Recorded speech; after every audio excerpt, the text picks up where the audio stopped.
So for those of you who haven't read online, OSHA, or Department of Operations, Safety and Health in California, came in, did a little inspection on Disneyland, which ended up shutting down Space Mountain, the Matterhorn, and Sorin over California because of violations on safety railings and other random things that, how did Disneyland not know these regulations?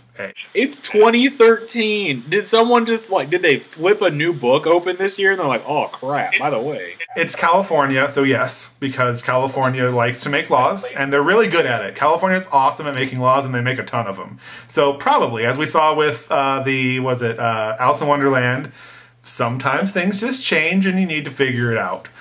So, point of story, things changed. And now, because things changed and Disney didn't do anything, Space Mountain, half of Matterhorn, which is the Tomorrowland side, and Sorin, California are closed until Disney figures it out. I'm reading through the citations. I mean, Disney got charged around $240,000 in fines from California because of the violations, which stem mostly from maintenance railings for painters and maintenance workers on the attractions, not necessarily from the actual operation of the attraction itself. One quote was from the painter on the outside of Space Mountain not having security, and it resulted in a slip or a fall or something down, which I mean, in my head, it's just somebody sliding down.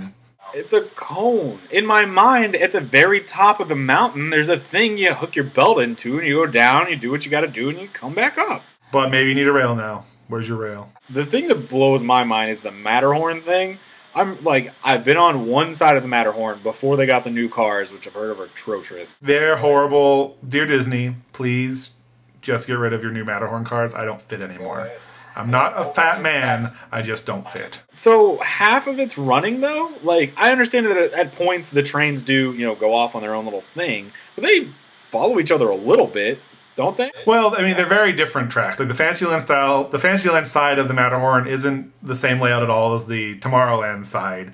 They only follow each other just for a little bit at the top, and then they pretty much just diverge off. And Tomorrowland side is definitely the more, I guess, intense, more drops, a little faster side than Fantasyland. Fantasyland side's always the beginner side for me, and then you work your way up to the Tomorrowland side because it's a little more thrilling. So I can see, I mean, I guess that's why maybe there's something on the Tomorrowland side that's different than the Fantasyland side, but I'm sure also Disney used that little loophole of it being two separate attractions to keep one half open and one half closed. Harold looks a little angrier on the other side. They had to keep it closed. Dude, the monster on the Tomorrowland side is totally different. Really? No.